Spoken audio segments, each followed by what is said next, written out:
દિવસનો પગાર, અધ્યક્ષનો પણ એમનો પોતાનો પગાર, એ તમામ પગાર એમણે સરકારના રાહત ફંડમાં જમા કરાયો છે. બનાસ ડેરી દ્વારા પણ લગભગ ખાદ્ય સામગ્રી તમામ જે તે અહીંયા 15 કિલોની કીટ તૈયાર કરી, એવી જ આખી કીટ તૈયાર કરી અને કલેક્ટરને સુપ્રત કરવાના છે અને નીચે સુધી પહોંચાડવાની વ્યવસ્થા કરી છે. સાથે બનાસ ડેરીએ પણ ફૂડ પેકેટ હોય, દૂધની બોટલ હોય, પાણીની બોટલો, આ તમામ વસ્તુઓ એ બનાસ ડેરીના કર્મચારીઓ પોતાના પગારમાંથી આપી અને પણ સરાહનીય કામ કર્યું છે.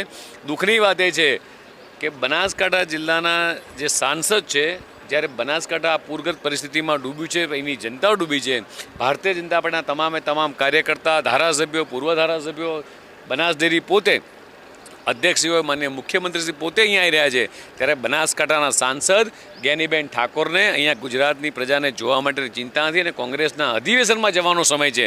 આ ખૂબ જ દુઃખદ ઘટના છે. બનાસની જનતા આ ઘટનાને ક્યારેય નહીં ભૂલે કે જે જ્ઞાનીબેનને વોટોથી જીતાડ્યા છે, એ કોંગ્રેસના અધિવેશનમાં સોમનાથની અંદર એ અધિવેશન કરી રહી છે. કાર્યકર્તાને ભણાવી શું પાઠ ભણાવવાના છે? જ્યાં પ્રજા દુઃખી છે, પ્રજાને ખાવા નથી મળતું, પ્રજા જ્યાં ડૂબી રહી છે પાણીની અંદર, જ્યાં સરકાર પોતે તાત્કાલિક આ બધી રાહત સામગ્રી કામગીરી કરી છે, ત્યારે જ્ઞાનીબેનને કોંગ્રેસના અધિવેશનમાં ભાષણ કરવાની પડી છે. આ દુઃખદ ઘટનાને એ ભારતીય જનતા પાર્ટી સખત શબ્દોમાં વખોડે છે.